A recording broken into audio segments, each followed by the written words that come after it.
Tuesday cut down day, and I decided to sneak an episode in for you all of the Orange and Black Insider Bengals podcast. I'm Anthony Cosenza. Going to bring you a quick one. I feel like it would not be right of me to not at least take a little bit of time here to talk about the Bengals and what they showed us on Tuesday. Happy to be with all of you on this Tuesday afternoon for some. Going to be a brief episode, but thanks for tuning in at the last minute. I thought I was maybe going to have a little bit of dad duty, but got a brief respite from that. I've got a fantasy football draft in just a little bit, so just trying to squeeze an episode in and talk some Bengals with you all. Good to be with all of you. Now, in case you missed it, this is on CincyJungle.com. This is the 53-man roster. You can find it in a lot of different areas, places, and you can see a lot of, here we go right here. I'll put the link in the live chat for all of you. So go ahead and click that. Here is the 53-man roster. Now, we say, and our fearless leader over at Cincy Jungle says, the 53-man roster is set. We use the word set pretty loosely because I tend to think, and Zach Taylor maybe hinted at in his press conference today, that he and the Bengals were maybe not going to be fully done over the next 24 hours in terms of looking at the waiver wire, seeing what they could potentially do at some different areas on their football team. Now, let's kind of go. We'll just go position by position, folks. And I know I'm already seeing a lot of stuff. By the way, good to see my good friend here. I'm going to pin that first comment on here, Nick Suberling, my good buddy and podcast guru, Nick Suberling. Good to see you, buddy.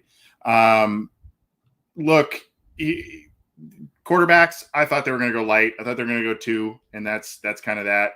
Burrow's healthy, at least almost all the way healthy, so it's him, and then it's Brandon Allen. Kyle Shermer showed some nice things in the last game. They're gonna see what they've got out of these two guys at this point, and then obviously they're going to set the practice squad and do all the things they need to do there. So that's in another before we move on to running backs, because that's another point of contention, and of course Thad Moss and all of that. That's another point that we need to always keep in mind. As Bengals fans, I've been guilty of it. I know a lot of you have as well, and I don't want to – it's okay. I'm not making fun of you, but I'm just saying there are times where we overvalue these guys that the Bengals end up releasing, and then lo and behold, they end up on the Bengals practice squad. They clear waivers, all of that kind of stuff. Thad Moss was passed on by 32 teams in the draft. And Thad Moss, was claimed by the Bengals off waivers, and he's bounced around a little bit. So that's something to keep in mind. We'll also say the same about the running backs. I was a little surprised that the Bengals only went with 3 running backs. You see, Mixon, Pirine, and Evans. So I thought maybe they would keep potentially another running back there. I thought early in the process, maybe Puka would sneak on, but injury, lack of snaps in preseason games, all of that, I didn't think that was going to be in the cards for him. I thought maybe Jaquez Patrick, who a lot of people wanted to see make the team. And hey, look, he did everything he should have done to make this team. He played well in the preseason. The guy got kind of the short end of the stick last year with the COVID situation and didn't get to use preseason last year to show off for the team. Did a lot of positive things this year, showed that he's got some good moves for a bigger back. We will see what happens with him in terms of practice squad, waiver wire, all of that. But that's a guy that I would think the Bengals should have, kind of a first right to get him back, I would think, because there are always a glut of running backs available. The position itself has been devalued. So I think they'll be able to sneak him on. We will see. Now, where I'm a little surprised about what the Bengals did at running back is if you look at Chris Evans, I thought maybe they would maybe go a little bit lighter at wide receiver, and then you utilize and keep a Chris Evans as kind of a swing wide receiver / running back type of player, and then you've got another running back in there. But they didn't do that. They're good with 3 running backs, and they're good with 7 wide receivers, and this is where I think Darren Simmons pounded the table for his special teams unit. He's assistant head coach for a reason. He runs one of the best special teams units in the NFL. He's a widely respected head coach for a reason, and it's because he gets a say on some of the back ends of these position groups to pick guys that will help out on special teams. It's not sexy. It's not, these are coverage, punt coverage guys. These are maybe punt return guys here and there. These are gunners, guys that aren't going to maybe get into the end zone for you, at least not on a regular basis, but they're going to help out the team. And the Bengals made the decision that Trenton Irwin, Mike Thomas, and Stanley Morgan rounding out the wide receiver group, and what those bring you, not only on offense, but what those three bring you on special teams is more valuable than keeping a fourth running back and a fourth running back that maybe didn't contribute as much on special teams in Patrick, or a third tight end in Thad Moss that didn't have quite the special team showing in preseason that Mitchell Wilcox did. So I think you need to kind of keep, if we're upset about Jarquez Patrick, if we're upset about Thad Moss, I understand, but I think we need to kind of keep that and the special teams aspect into the picture here while we're looking at the entire scope of the 53-man roster. Let's not forget also some of those guys could be on the practice squad and be called up later in the season. Some of those guys, there may be some movement of some of these guys. There was an injury on the defensive side of the ball of one of the players that they may make a move there and add a waiver wire addition. This doesn't quite seem like it's set. I think it's mostly set, but there may be another move or two that's going to transpire over the next, now less than 24 hours as we take the air here. But that's something to really keep into perspective here. But Higgins, Chase, Boyd, Tate, Thomas, Trenton Irwin, he's the Trent who wins the battle. Trent Taylor gets waived. Reports have that the Bengals want to try and get him on the practice squad. They do value him, but it was Irwin who had a better preseason showing, did a bit more in the preseason, made tough catches, and is going to basically be a backup slot guy to Tyler Boyd. And, he got some playing time late in the year last year. They really like his toughness. They really like his reliability. So he's a guy that made the team. And Stanley Morgan, they love his special teams contribution. Look, Stanley Morgan, I said this after, I think it was the second preseason game, when you see him block as a wide receiver, when you see him on special teams, he does everything the coaches ask for, everything they ask of him. And he does it well. He does a lot of the dirty work, does it well. So he makes the team as the seventh wide receiver. To round out the skill positions, and then we'll move on to offensive linemen. Again, Wilcox makes it over Thad Moss. Wilcox had a higher special teams PFF grade, tip of the cap to my counterpart there, Jake Liskow of Locked On Bengals. I believe it was him who brought that to our attention on Twitter. Wilcox with the higher special teams PFF score by about 30 points, if I remember correctly, throughout the preseason. So yeah, that's ultimately what wins there. Mitchell Wilcox also has a bit of height and size over Thad Moss as a tight end. So that all needs to be taken into account. And Mitchell Wilcox did show quite, at his time at South Florida, did show some pass catching ability, his ability to get into the end zone. I think he had 6 touchdowns his final year there. So there's probably some upside there. They like him. He was an undrafted free agent last year. And another guy who maybe benefited from a full training camp, a full preseason, as opposed to last year when he was scrambling to make the roster and didn't get as much of an audition. Offensive lineman, this is where some of the surprises took place. Yesterday, the Bengals decided to deal Billy Price for a conditional 7th-round pick and B.J. Hill. We'll talk more about that in just a second.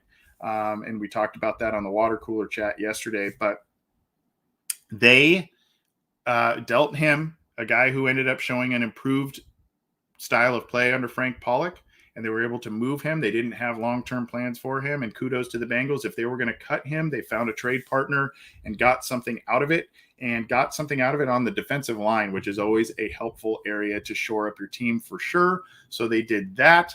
The other big move was cutting Michael Jordan. Now, a lot of people thought he could have been on the roster bubble this entire time.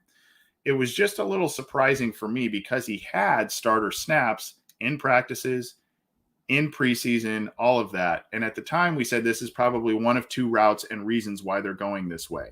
It's either number one, they feel that he is showing enough improvement as a guard to warrant him getting starter snaps. And there's a couple of unknowns with Suafilo and Jackson Carman and all these other guys there. They like Quentin Spain at the left guard spot. The other mindset was that they're going to give him every opportunity to try and stick on the roster. They're going to try and give him every opportunity and every look against other team starters and whatnot to see how he performs.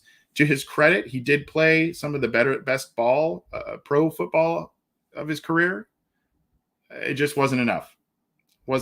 So we'll see where he ends up on things after, the next 24 hours. But Jonah Williams, Quentin Spain, Trey Hopkins. This is also, while it's bittersweet news that the Bengals have to give up on two former high or high-ish picks in Billy Price and Mike Jordan of recent years, it also points to the really good health and really good news around Trey Hopkins, right? So I think Billy Price would have been a commodity they would have hung on to had they not believed that Trey Hopkins was going to be ready to go and play at a high level right away.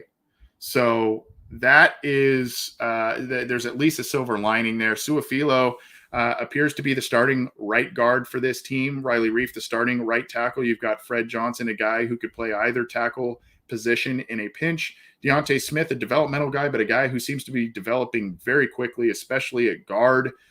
Really high pass blocking grades in the preseason. A guy that may take over one of those guard spots this year, or maybe, Quentin Spain's on a 1-year rental deal. Suafilo kind of has a team opt-out type of situation after this year. So, I think the Bengals are probably going with Spain and Suafilo for the majority, if not all of this year, as their guard starters, with the idea that Smith and Carman may be the guards of the future. So we will see. Smith may also end up being a right tackle of the future. That's where I initially had him pegged for, but at this point, they seem to really like what they're seeing out of him at guard. Trey Hill, their day 3 pick from this year out of Georgia, makes the team. They like what they see out of him. And is Isaiah Prince, a guy that not a lot of people figured would make the roster, ends up making the team. They've got 1, 2, 3, 4, 5, 6, 7, 8, 9, 10, if I'm counting correctly. 1, 2, 3, 4, 5, 6, 7, 8, 9, 10. There it is right there. 10 offensive linemen on the team that make the roster. Now you look at the defensive lineman, Hubbard, BJ Hill. Now BJ Hill was a former day 2 pick of the Giants, and it was kind of a one team's, I don't like to use the word trash, but is another team's treasure in terms of BJ Hill and Billy Price. Both teams found willing trade partners for guys that were likely not going to make their respective rosters, and they made a move. BJ Hill is a guy that's got a handful of sacks in a handful of years. He's been a rotational guy, got some pressures. He's a movable piece on that defensive line, and a guy that they think can do some things in a rotation up front. And unfortunately, with his arrival came Mike Daniels' departure. And that's a little bit of a surprise, but I think if this move was not made, Mike Daniels, you'd be seeing him on the final roster here. Not the case. Unfortunately, he, a personal favorite of mine. He was great to our show. He's been on our show about 3 times or something like that. Really, really like him. The fans really loved him. And, it's hard to see him go, but obviously this was a business decision. Sam Hubbard playing playing really good football in preseason and limited snaps after signing that contract. So, he's part of their big plans going forward. Reeder looking really, really good coming back from his injury. Ogunjobi looked pretty good in practices and preseason after being out for a little bit there. Hendrickson looked pretty good as well. Tupou made a lot of plays and just is a massive human being. And then you've got Darius Hodge, preseason hero. My hope, I said this on another show, Strawberry Sports with Strawberry Ice. Go check that out. Good channel, great guy, Jeff Tranapole there.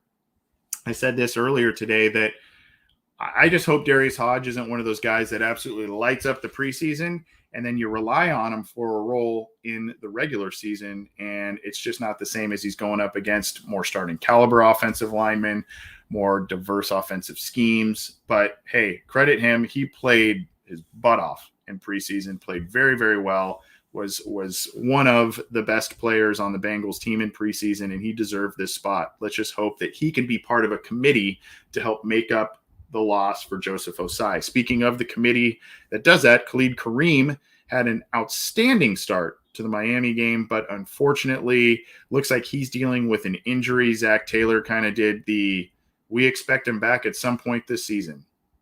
Okay. Not really sure what that means, but there could be an IR return type of situation with that. And then there may be a little bit of a shuffling there, and you may see another player on this team here. But all of a sudden, you got the Bengals invested heavily at edge rusher this year.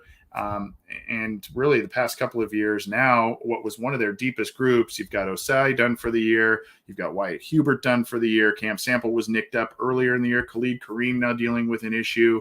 So, I mean, the team overall is one of the healthiest it's been going into the regular season, which is awesome. But some of these spots are starting to get a little concerning. So, and then Cam Sample, one of the better preseason players as well, a guy that can be a movable piece up front, and Tyler Shelvin, more big beef up front. So the Bengals they're diverse up front in terms of what they can do and guys they can move around, but between Shelvin, between Tupou, between Reeder, they've got three guys that I specifically think those are three players that are specifically going to be effective against a team like Baltimore, who, oh, by the way, a team who loves to run the ball with a bunch of different players, lost J.K. Dobbins for the year this last weekend. So defensive line looking in pretty good shape at this point for the Bengals. Linebackers pretty predictable here.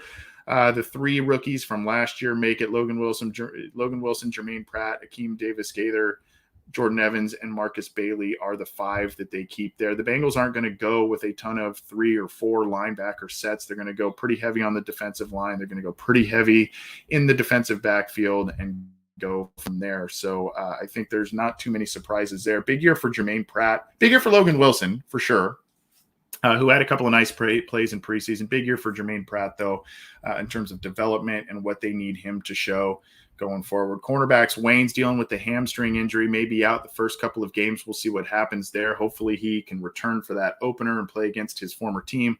Wouzier was arguably the best player in camp and, in limited snaps. He's been playing awesome for the Bengals. Hilton, Apple, Phillips, and Jalen Davis gets on the final roster here. 6 corners for the Bengals. Obviously, you're feeling better about things when Waynes is in there, healthy and starting. But you've got Waynes, a former first-round pick. Awuzie, I believe, is a former second-round pick. Apple, former first-round pick. So, I mean, you've got some talent there and some bigger names in there. But Waynes, he's got to get on the field and start playing. That contract's starting to get a little dicey. But we'll see. Safeties, this is what I kind of was predicting this as well.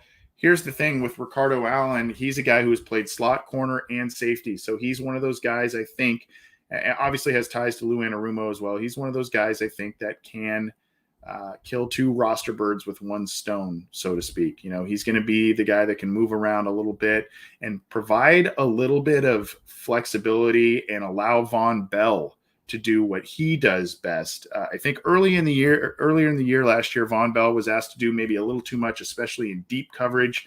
I think as you play him closer to the line of scrimmage, you don't have him cover some of these deep passes against, really highly athletic, either, wide receivers, tight ends, that sort of thing. I think if you let him, kind of roam the short areas of the field, you let Jesse Bates play a little more center field, and then you have a guy like Ricardo Allen that's kind of a swing type of guy. Remember Chris Crocker? They had him do a lot of that stuff. He was kind of a slot corner, a safety. He kind of did a lot of that stuff. Maybe Ricardo Allen will be doing a little bit of the similar things to Chris Crocker. We'll see. Brandon Wilson, another guy that's a backup safety and obviously very valuable as a kick returner. So those are the safeties. And then you got the Rook.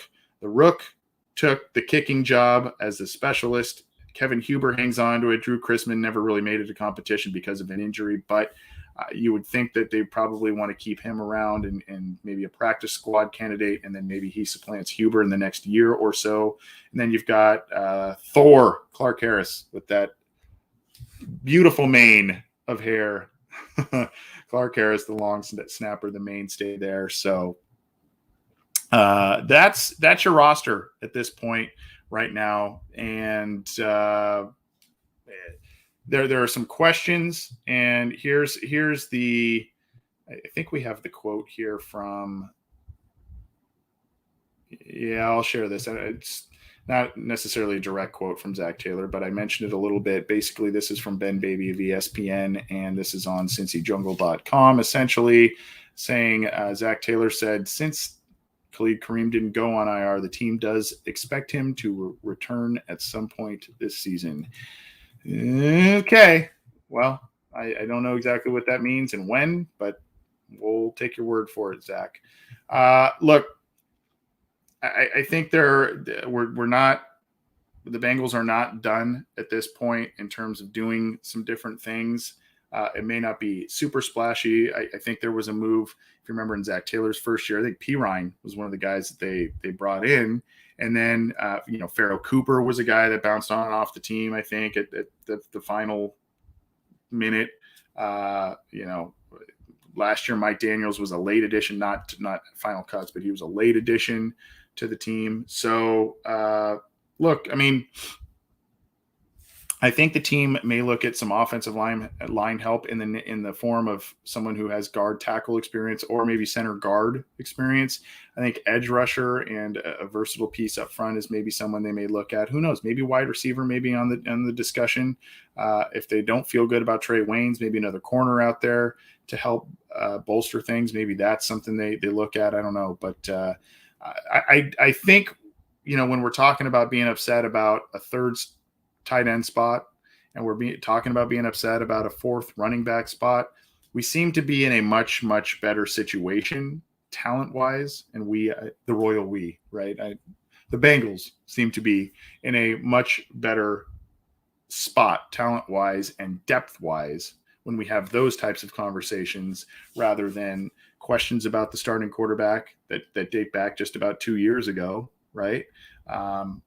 Questions about certain wide receiver depth that was a couple of years ago, and who's going to rush the passer, and how are they going to stop the run, all of these.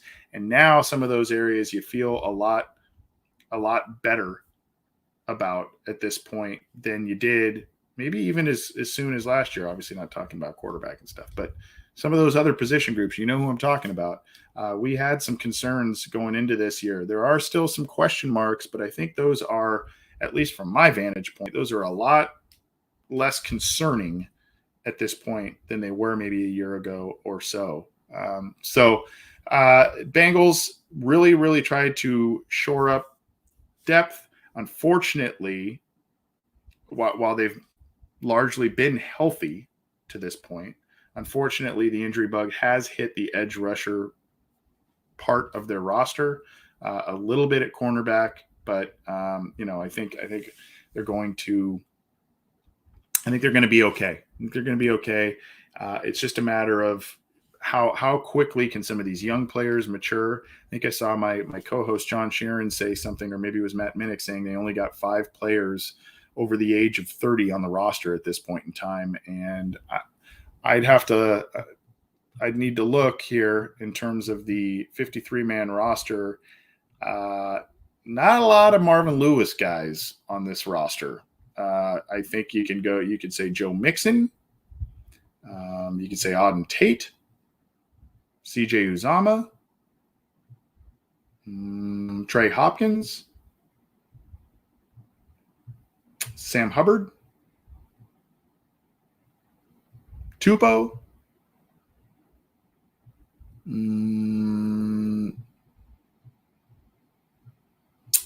Bates, and then this Harrison Huber. So this is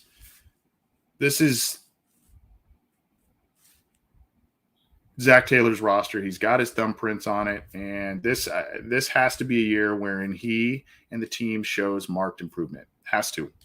Now, what that means and what ownership will accept or won't accept, I don't know. But this has to be a year where the team shows marked improvement and does some things and really, really increases their win total from the past couple of seasons. Here's a good one from Blackthorn there, and good to hear from him on Twitter too. Appreciate you reaching out and always interacting. Rennell Wren was a guy that I really liked in that draft class, and health wise, developmental wise, just has not taken that next step. It's unfortunate. He's got all the physical tools there, that he may be a guy that they're able to keep around or do something with here, but he is no longer on that team, and a guy that has he's a physical specimen. It just, they were never able to kind of, at least to this point, harness it. And hopefully they, who they have can come in there and do some things. But man, some of those draft classes from 2018, John Ross before that, John Ross, not on the team, your first round pick, a top 10 pick, Billy Price, not on the team. You can go into, I think there's only a few players left from the 2019 draft, which was Zach Taylor's first draft, where they had all those picks. And I think there's only 3 or 4 players left on the roster from that specific class. And that's just a couple of years ago. So this draft class needs to start stepping up. Neither of the offensive linemen they drafted in rounds 2 or 4 at this point are starting offensive linemen. So, they've got contributors on the defensive side of the ball. Obviously, Jamar Chase is a big part of their plan. They're number 5 overall pick, but, they got to get more out of this draft class for sure. That's going to do it, because we're going to talk a lot more tomorrow on the Orange and Black Insider with John Sheeran and myself about the roster, about what we think about it, and all kinds of different things, but wanted to update all of you as to some recent happenings. I'm sure there's going to be some more news and everything coming down the pike for the Bengals. And we say final roster, but it's not really final until a day or so after. But it kind of came in a flurry in terms of the news and everything. Wanted to get that all out to you, and obviously want to take the air and talk about it a little bit.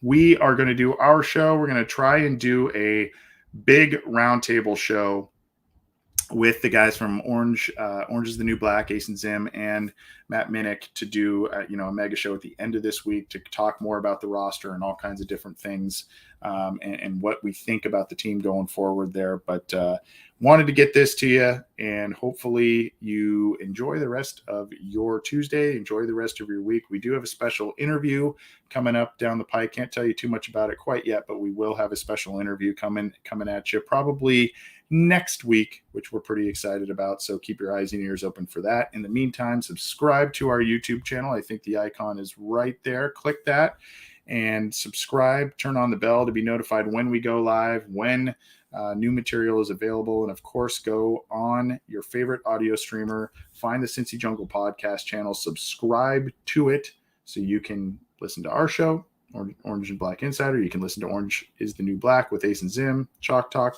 with Matt Minnick. All that stuff is on our podcast channel and available for you. So appreciate everybody. Take it easy. Enjoy the rest of your Tuesday. Wish me luck on my fantasy football draft. I definitely need it. I'm so feast or famine in fantasy football. But anyway, that's neither here nor there. Keep it to Cincy Jungle for all the news, opinions, analysis, and everything regarding the final roster. Take it easy, everybody. We'll see you soon.